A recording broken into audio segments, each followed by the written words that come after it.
Jadi kalau huruf tu bermula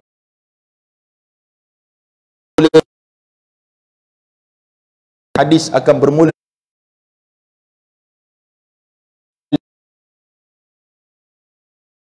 itulah seterusnya sampai huruf ya. Jadi pada malam ni tuan-tuan, jadi maksudnya dia tidak ada tajuk khusus. Cuma tajuk yang boleh kita berikan ialah peringatan Rasulullah sallallahu alaihi wasallam kepada kita. Jadi pada malam ni ada 2-3 hadis lah, yang mungkin lebih pada 2-3 hadis yang akan kita bacakan. Sebab hadis hari ini nampak pendek-pendek semuanya, moga mendapat manfaat lah kita insya-Allah. Kemudian hadirin mati Allah Subhanahu wa taala, kita bacakan satu hadis Nabi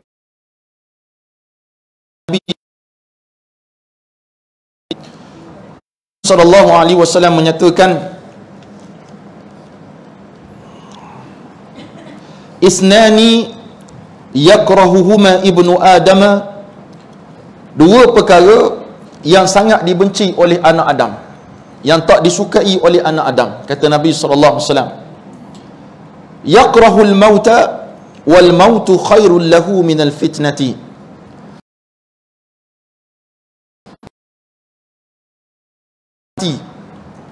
Tanya saya pun memang tak suka tu, sebab Nabi kata isnani, dua perkara yang anak Adam tak suka. Yang pertama, yakrahul maut, mereka tidak suka kepada kematian. Ke ada yang suka mati sini? Cik angkat tangan. Tak berani tak. Dia kata saya confirm dah Ustaz, saya confirm kalau saya mati syurga. Silakan angkat tangan. Tapi kita tak tahu lagi mati kita ni lah mana. Sebab ada satu hadis Nabi SAW yang lain, Nabi kata ada seorang tu buat amalan seperti amalan ahli syurga, sehingga sejengkal lagi dia nak masuk syurga Allah Subhanahu wa taala.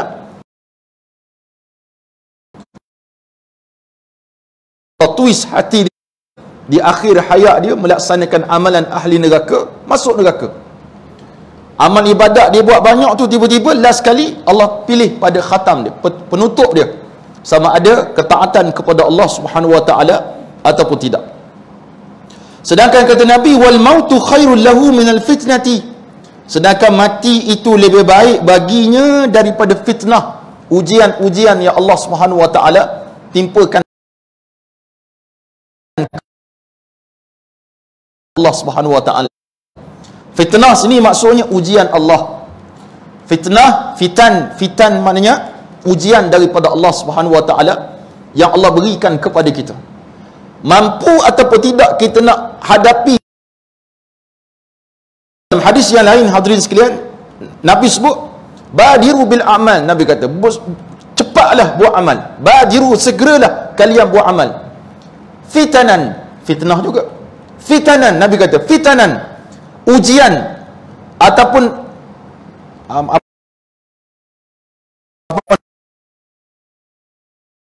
ataupun apa nama, fitnah yang Allah SWT berikan kepada kita, kakata'il laili muslim, seperti mana malam yang menyeliputi. Tadi kita datang siang sampai kat sini nampak lagi kat ujung sana, tapi sekarang tak nampak dah, gelap. Yusbihur rajulu mu'minan, pada waktu pagi ada orang beriman kepada Allah, wa yumsi kafiran, tiba-tiba pada waktu petang dia kafir kepada Allah. Wa yumsi mu'minan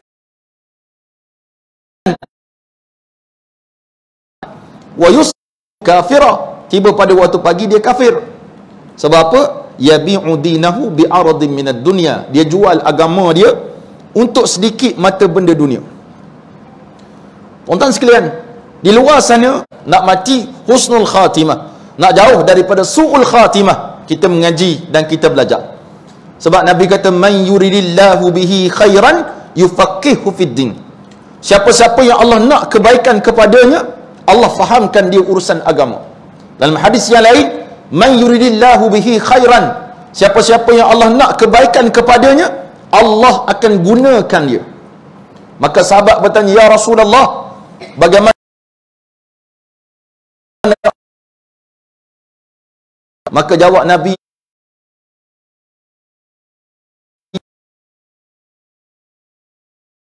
ibadah.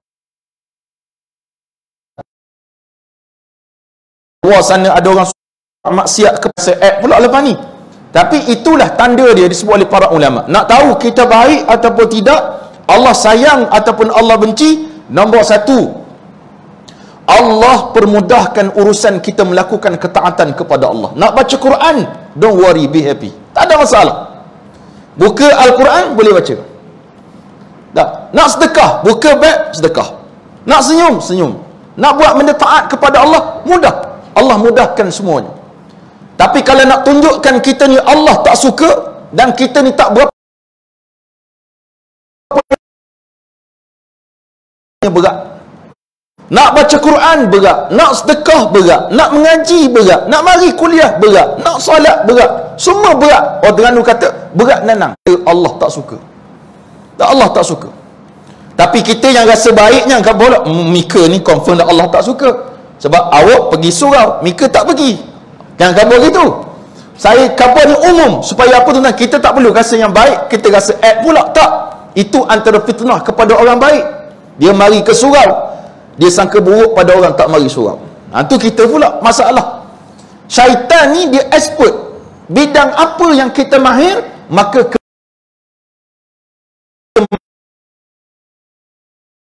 dia boleh kata kita ikut mana. Kalau buat maksiat, itu kemahiran yang memang spesialis dia. Tapi buat taat, kita punya hati Allah Subhanahu Wa Taala, sama ada kita melakukan ibadah kepada Allah semata-mata kerana Allah ataupun kerana lain.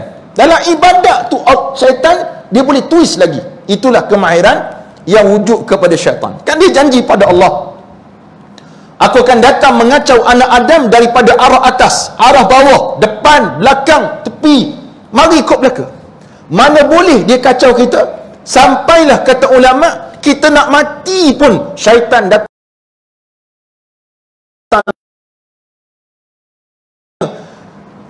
hadah syaitan ni untuk mengganggu kita. Dia tak akan putus asa. Nah, waktu kita bercinta, dia berusaha untuk kita berzina. Kita tak berjaya berzina, syaitan kecewa. Tapi kecewanya dia tidak putus asa lagi. Dia suruh pula bila mana orang berkahwin, dia suruh bercerai pula. Tak, itulah sifat syaitan. Maka hadirin mati Allah Subhanahu Wa Taala sekalian, hidup atas muka dunia ni satu saat kita akan mati. Tapi mati ni tidak digemari oleh setengah daripada manusia, sebab dia anggap tidak ada persediaan yang banyak. Allah Subhanahu wa Ta'ala. Kemudian dikata lagi, wa yakrahu killatal mali, dan manusia tidak suka pada sedikit harta. Sikit je harta kita tak suka. Nah, majoriti gitulah. Wa qillatul mali aqallu lil hisabi, sedangkan sedikit harta itu menyebabkan sikitnya kita dihisap oleh Allah Subhanahu wa Ta'ala di yaumil.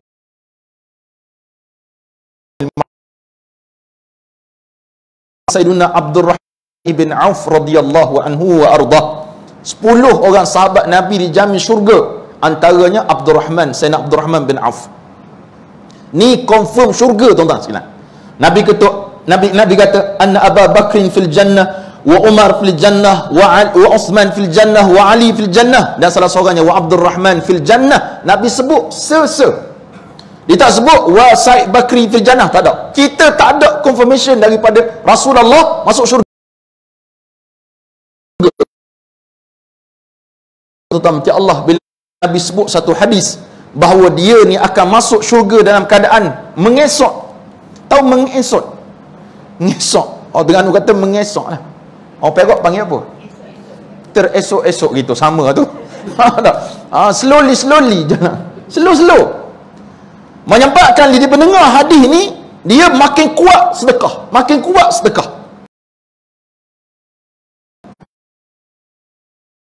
Ini bukan sikit. Waktu dia nak mati, makcik-makcik sekalian, puan-puan, makcik kan rasa tua sangat, okay. Puan-puan sekalian, tuan-puan berhajar sekalian, bila Nabi meninggal, bila Abdurrahman nak meninggal, dia menceraikan salah seorang isteri dia. Nah, ingat sahabat Nabi tak bercerai, ada juga bercerai. Tak bercerai ni bukan benda yang besar sangat isunya, cuma ya ada kes lah gamaknya. Nah, berlaku perceraian, isteri nombor 4 kena cerai. Dalam tempoh iddah, Sayyidina Abdurrahman meninggal dunia. Dia meninggal dunia. Jadi dalam tempoh iddah,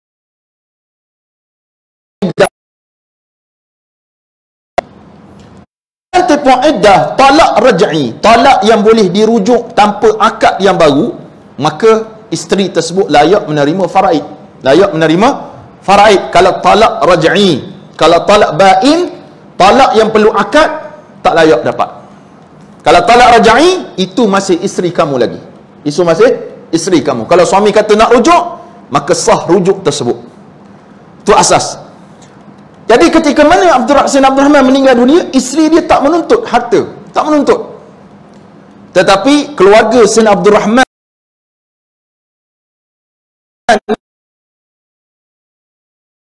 serahkan kepada keempat ini 70,000 dinar, tuan-tuan sekalian.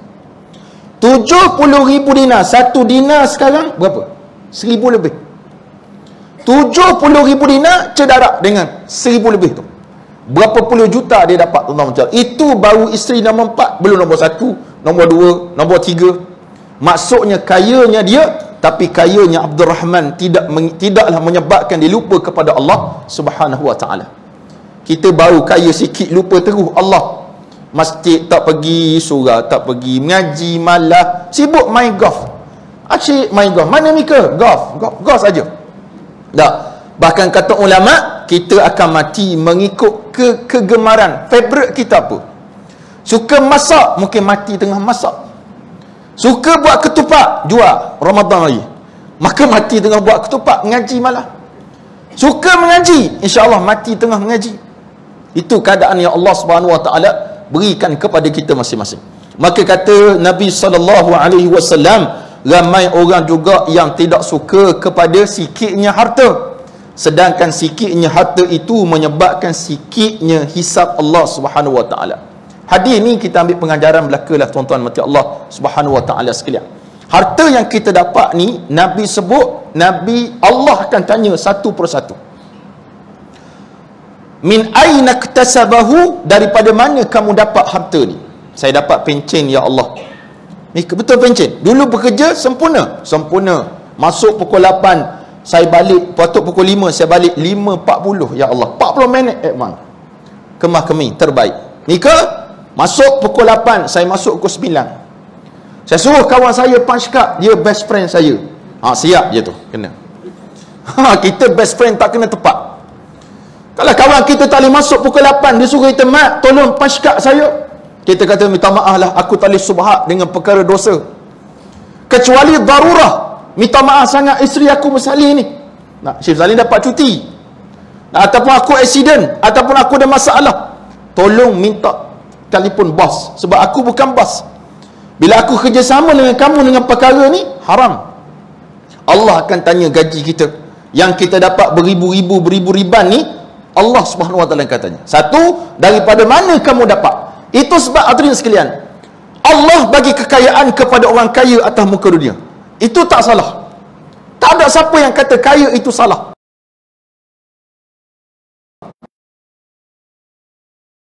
Nabi kata, kekayaan, banyaknya harta menyebabkan susahnya kamu di akhirat nanti. Banyak Allah akan tanya. Ni dapat mana haji? Saya dapat berniaga. Berniaga apa? Ni diam. Ni daripada mana? Banyak. Tapi kalau orang miskin, nak tanya apa? Kadang Allah beradilan. Kat dunia, orang kaya hidup senang. Nak makan dia, makan. Nak mengkedarah, kedarah. Nak buat apa, boleh. Nak pergi umrah 14 kali, boleh. Nak pergi mana-mana, silakan. Sangat mudah bagi orang kaya. Tapi orang susah, nak makan susah, nak minum susah, nak kerja susah. Gajinya sikit berbanding dengan orang kaya gajinya besar, maka di akhirat Allah bagi keadilan. Orang yang miskin sikit hisab dia, orang yang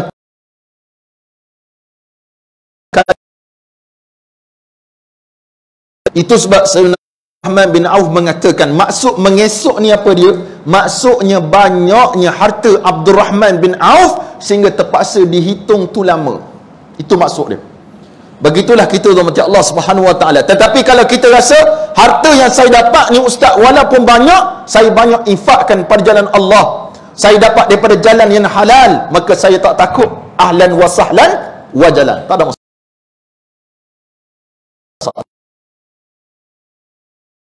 Harta haram. Kalau kita cerita bab ada soalan dalam setiap hari Ahad, bab faraid, bab ramai ahli waris yang menterkedarah harta benda milik adik-beradik masing-masing. Buat keputusan dengan kuasa macam Putin, Rusia, veto, kuasa veto. Aku abang sulung, yang lain shut up. Bila aku cakap A, B, B, C, C, A, B, C. Jangan lain-lain, kamu senyap. Bukan hak orang lain. Harta tersebut tuan-tuan macam Allah Subhanahu wa taala, kullu lahmin nabata min suhtin fannaru aula bih. Setiap daging, ni daging kita ni, terbit ataupun dia sihat ni sebab apa? Harta yang haram kita makan. Nerakalah aula untuk bakar daging kita ni tuan-tuan macam Allah Subhanahu wa taala sekalian. Agak-agak mampu ke tak mampu nak menghadap neraka Allah? Rasanya tak mampu tuan-tuan. Tak, azab Allah yang maha hebat ya Allah berikan kepada orang derhaka kepada Allah Subhanahu wa taala. Jadi dua perkara yang manusia benci tapi baik untuk mereka, iaitulah kematian dan juga sedikitnya harta. Bukan bermakna lepas ni tuan-tuan semua buang babi, barang kemas buang, duit buang, bukan gitu maksudnya. Maksudnya kalau kita berharta sekalipun, biarlah harta itu ada link dia dengan Allah Subhanahu wa taala, dengan banyaknya ketaatan kepada Allah Azza wa Jalla. Kita tahu Datuk Ustaz Kazim nak buat benda pondok pula di Sungai contoh. Kita banyak reta lagi ni. Tak tahu nak buat apa, dah reta umur 85 lah. Muka naki pula. Israel kata ahlan wa sahlan. Rumah kata bla bla bla bla. Banyak harta kita nak buat apa lagi? Maka infak tentang Allah Subhanahu wa taala, dengan perkara tersebut kita menatijahkan satu simpanan tetap yang tidak akan rugi, iaitu bila kita berniaga dengan Allah Jalla fil ula. Habis satu hadis Nabi sallallahu alaihi.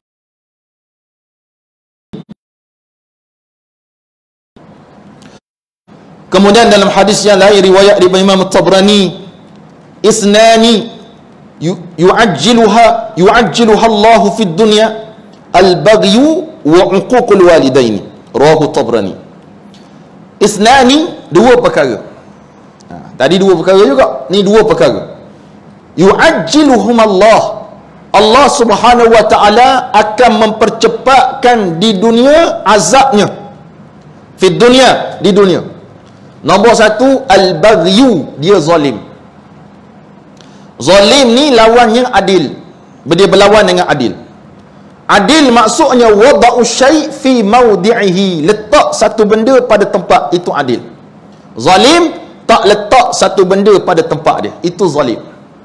Jadi seorang suami yang zalim, jadi seorang bos yang zalim, jadi pemimpin yang zalim, jadi peniaga yang zalim, jadi macam jadi kawan yang zalim.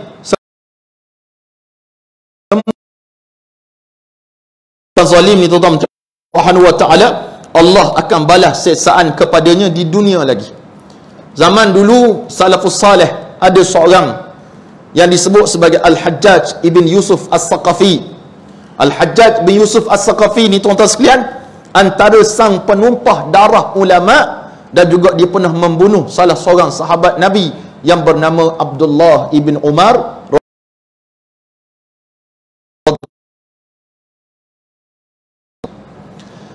Al-Hajjaj ni walaupun dia jahat tuan-tuan sekalian, saya dah pernah cerita pada tuan-tuan rasanya, kata ulama dia pun jahat, dia memang jahat, dia zalim, orang zalim.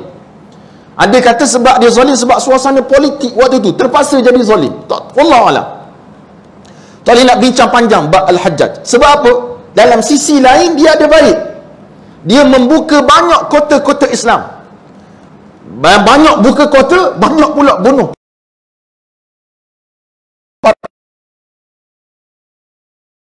Dan satu takjub bagi dia tuan-tuan, dia membaca Al-Quran tak kurang 17 juzuk sehari.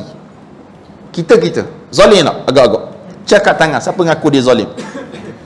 Tak. Ada yang baca 17 juzuk sehari sini? Ada? Tak ada. Tak ada. 17 juzuk sehari. Dia juga yang dikatakan keterlibatan dia dalam mengisi juga. Kalau tak ada dia, tak reti titik mana satu titik, tak ada titik. Titik ni tak muncul zaman Nabi, tak ada titik lagi. Tapi dia yang memperkenalkan pada zaman dia. Tetapi dia terkenal juga sebagai orang yang banyak bunuh para ulama. Salah seorangnya Sayyiduna Sa'id ibn Jubair, seorang tabi'in besar. Sa'id bin Jubair ni bukan orang biasa-biasa, bukan ustaz cak ayam, bukan keluar daripada reality TV, tak. Dia memang alim sungguh. Sa'id ibn Jubair. Ada 7 orang fuqaha us-sab'ah yang sangat terkenal. Salah seorang Sa'id ibn Jubair. Apa dia buat kepada Sa'id ibn Jubair? Dia menjadi mangsa kepada suasana ketika itu. Dia menentang pemerintah, antaranya menentang Al-Hajjaj bin Yusuf. Akhirnya dia dibunuh. Kena bunuh tuan-tuan. Bunuh macam mana? Pancung kepala. Ketika mana Sa'id bertemu dengan Al-Hajjaj, Al-Hajjaj tanya, "Man anta?" Mu siapa? Dia tahu, tapi saja orang sombong. "Man anta?" Mu siapa? Dia kata, "Ana Sa'id." Aku Sa'id. "La, bal anta syaqi." Sa'id maknanya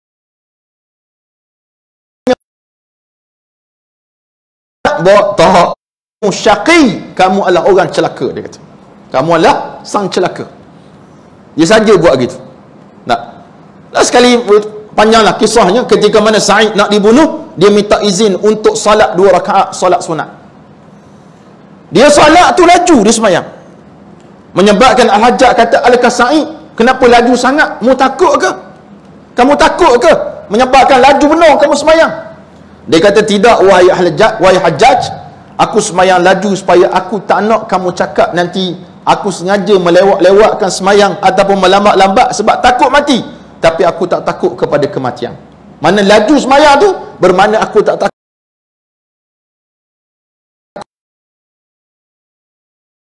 Hajjaj ni zalim, tuan-tuan. Balasan yang Allah berikan kepadanya, kata sebagian ulama, dia menjadi tak betul di hujung nyawa dia. Jadi orang gila.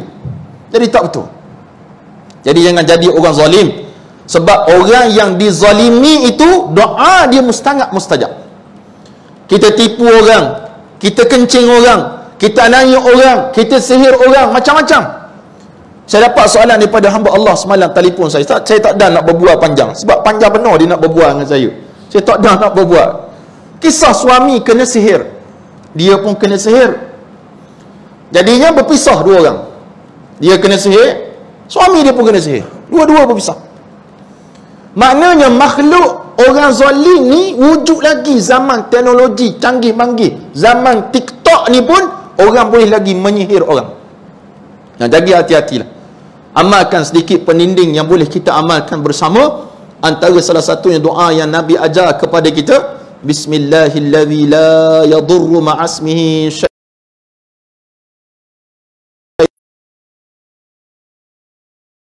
wa huwas sami'ul alim. Baca 3 kali ba'da salat, selepas sembahyang. Nak baca tiap-tiap hari, memang 5 kali sehari tu silakan baca. Nak keluar rumah baca Bismillahillazi, baca 3 kali keluar pada rumah. Keluar pada rumah dulu ke dalam rumah lagi ustaz? Ikut mula. Baca di luar boleh, dalam rumah pun boleh. Asalkan kena keluar. Tapi kalau dalam rumah nak baca, silakan, tak jadi masalah. Maksudnya baca doa tersebut untuk elak daripada fitnah ataupun elak daripada orang zalim yang berdengki dengan kita. Yang kedua, tuan-tuan Allah Subhanahu wa taala sekalian, wa uququl walidain, orang yang derhaka kepada kedua orang tua dia. Allah balas on the spot atas muka dunia Allah Subhanahu wa taala. Allah segerakan azab dia. Azab yang Allah berikan kepada orang derhaka kepada mak ayah, salah satu punca derhaka, tanda-tanda kita ni derhaka pada mak ayah kita, tak pernah doa langsung untuk orang tua kita. Yang kita minta, ya Allah bagilah bisnes aku maju, ya Allah nak capai 1 juta ni, ya Allah. Dr. Azizan kata kena capai 1 juta, contohlah dia nak bisnes, nak 1 juta, niaga malah kedai tak buka, orang pukul 8 buka, dia pukul 12 baru buka. Nak jadi jutawan macam mana? Dia tak berdoa untuk dia, dia tak berdoa untuk mak ayah dia, dia berdoa untuk diri dia sekali.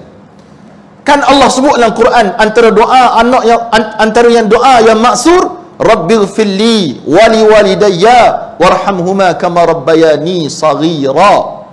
Kan Hijaz buat lagu kan, suruh Tok Imam kita dah baca tak?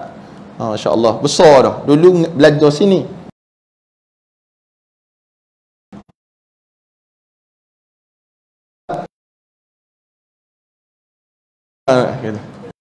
Dah saya mari ke Ipoh ni tahun 2005, Disember 2005 mari. Waktu tu Irham, mana Irham? Irham yang jaga ni tadi.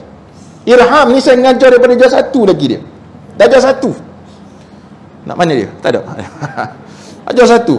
Dan memang anak kesayangan lah, sebab semua produk ada nama Irham. Tak percaya betul? Dia anak kesayangan. Masya Allah, tabarakallah. Baik.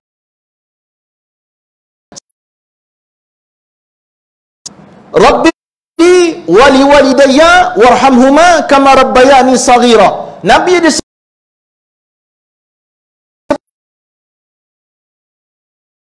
anak, dia akan untuk mak ayah dia. Rezeki itu putus. Rezeki putus.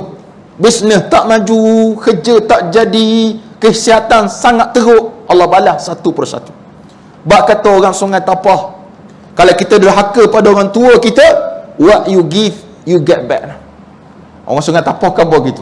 Apa yang kamu bagi, kamu akan dapat balik. Kamu atau muka, anak-anak kamu akan double triple derhaka pada kamu nanti.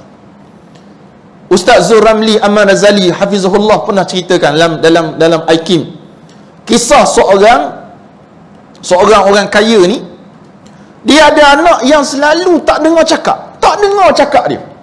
Dia cakap gini, anak dia cakap gini, tak dengar cakap. Last sekali dia dengar seorang ustaz tu pesan, mungkin kamu ada dosa dengan orang tua kamu. Dia jumpa dengan ustaz tersebut. Ustaz tu kata, mungkin sebabnya kamu ada derhaka pada orang tua kamu. Ayah tak ada mak je. Jadi dia pergi minta maaf dengan mak dia. Mak dia kata, aku dah maafkan dosa kamu semua dah Allah, aku maafkan. Tak ada satu pun dosa yang aku tak maaf, kata mak dia. Lepas tu dia balik. Tak jadi juga, anak masih derhaka. Dan sekali dia bawa anak-anak pergi jumpa dengan mak dia.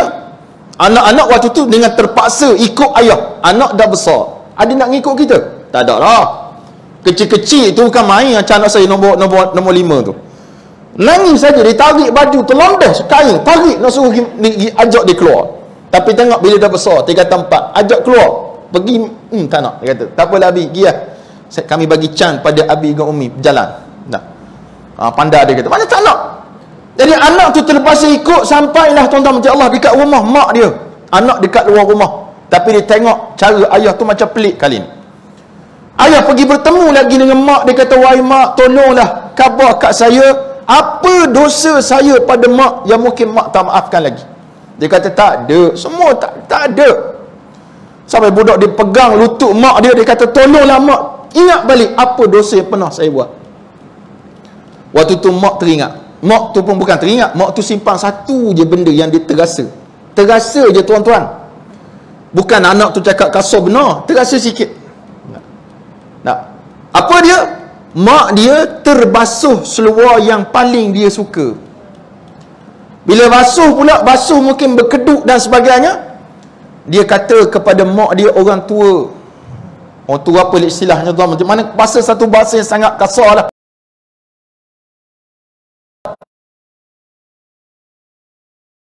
Perasaan aku sampai sekarang, yang ni aku simpan, yang lain aku maaf dah. Lagi kuat dia pegang mak dia sekali tu, tolong maafkan dosa tu. Akhirnya mak dia maaf. Anak-anak semua tengok tu, bila anak tengok perbuatan ayah dia macam tu, jadi anak automatically bila mana mak dia maafkan anaknya itu, maka cucu-cucunya itu semua berubah tuan-tuan macam Allah Subhanahu Wa Taala. Maksudnya kepada orang derhaka kepada mak, salah satunya cepatlah minta maaf kalau mereka masih wujud lagi. Tak, kalau khususnya kalau mak kita, ayah kita dah tua, susah tak jaga.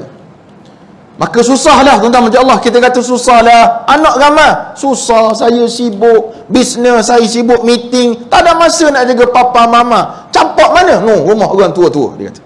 Tak apa, saya sibuk. Nah, jadi ada berlaku satu kisah tuan-tuan macam Allah Subhanahu Wa Taala. Ayah saya ni di 5 tahun sakit. Dia meninggal pada usia 78 tahun. Mak saya meninggal umur 45 tahun. Mak saya muda lah meninggal. Muda lagi. Tak dan 60.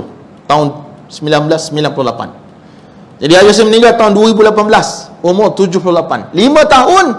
78, 5 tahun. Start umur 73, dia sakit. Sakit yang menyebabkan tak boleh nak buat apa sendiri. Kena baring je. Kerja. Baring. Kan biasa kita dengar kalau jaga orang tua kan dia suka panggil. Dia memang panggil lah. Tak. kita kena jawab ya, nak kena jawab sepatah. Kan dia panggil mak nak apa? Tak ada apa, panggil cuma saja. Jadi arwah ayah saya bawa waktu tu tak arwah lagi, hidup lagi, saya bawa daripada Pahang mari ke Ipoh. Dulu saya duduk di gerbang Meru Indah, saya beli rumah situ. Perjalanan biasa 5 jam setengah nak mari ke Ipoh, 5 jam setengah. Tapi waktu tu jalan jadi jauh. Sebab apa? Jumpa RNA, saya kena berhenti sebab ayah saya tak nak pakai pampers, dia nak kencing normal, dia kata. Tapi bila sampai dekat RNA, abah nak kencing tak? Dalam perjalanan nak kencing. Bila sampai dekat dengan RNA, dah kita buka dia punya kain, abah nak kencing dah ni. Berasa tak nak pula, berasa tak ambuh. Berasa tak ambuh maksudnya tak nak lah. Kita pun tak apalah, bawa berhenti daripada Kuantan, Bentong, Gambang, lepas tu Temelur, semua berhenti sampailah dekat sini. Dekat 7 jam juga perjalanan, berhenti makan dan sebagainya. Sampai dekat tangga rumah saya, tak dan keluar pada kereta lagi. Dia kata keri, dia panggil saya keri, bukan piu lah, bukan keri Bakri kan. Dia kata keri, hantar abah balik. Saya kata perasaan kita tak jejak kaki lagi ni kat Ipoh.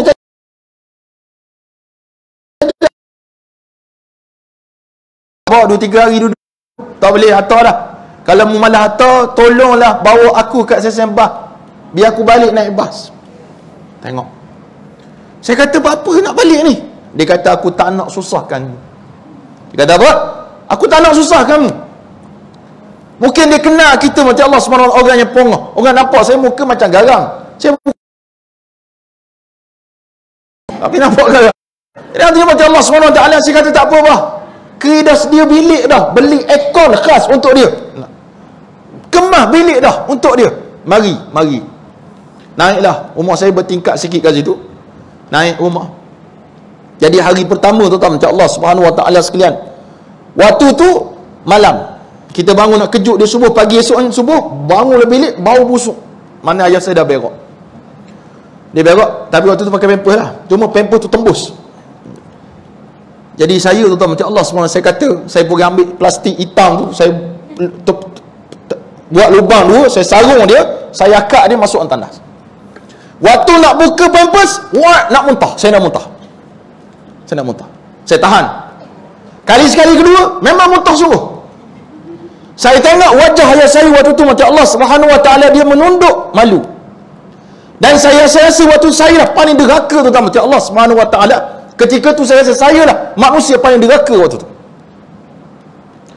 Sebab seorang ibu ayah, waktu dia jaga anak dia basuh berak tu pakai tangan.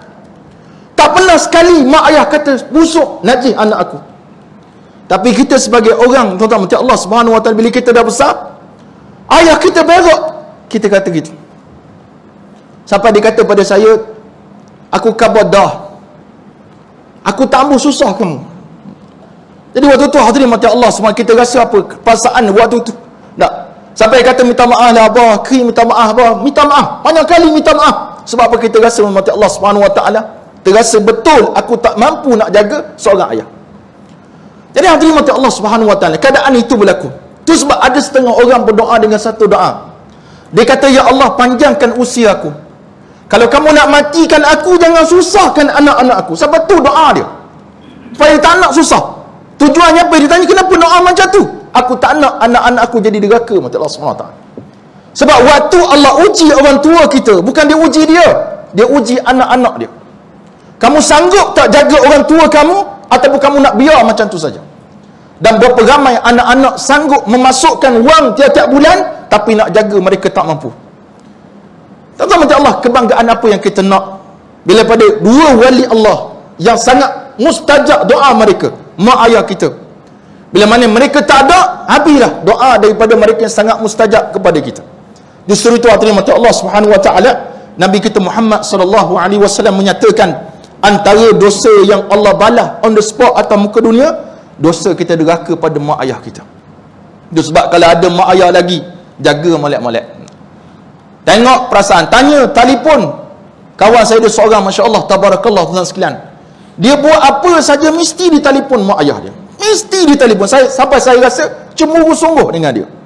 Sebab saya selalu juga telefon ayah saya, tapi dia tak reti pakai telefon, tak reti langsung, pegang abah, pegang, tak reti. Saya beli handset satu untuk call dia, tak reti. Tapi kawan-kawan tengok, Masya Allah, telefon mak dia, mak tolong doa, ayah tolong doa, Masya Allah, tabarakallah. Hebatnya doa mak ayah ni sangat mustajab yang Allah Subhanahu wa taala kurniakan kepada mereka.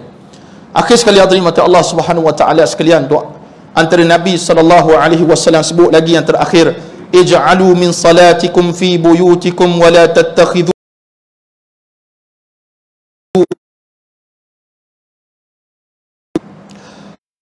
Nabi kata ij'alu min salatikum min fi buyutikum, jadikan separuh daripada semayang sini erti kata semayang sunat, semayang kat rumah. Kalau kita semayang di pondok, tapi kalau rasa kalau aku semayang di pondok ni maghrib mungkin isyak baru sampai, mari surau lah nak semayang kat surau. Tapi kalau kita mampu contoh ada skuter macam makcik tu naik skuter kena macam Ustaz Datuk Kazim, sila semayang.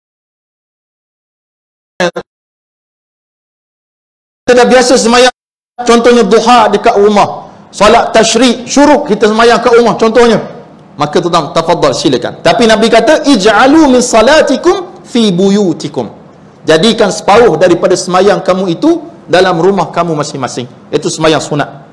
Wala tattakhidhuha kubura, dan jangan kamu jadikan rumah kamu seperti kubur, semayang pun tak pernah dan sebagainya. Moga Allah Subhanahu wa taala menjadi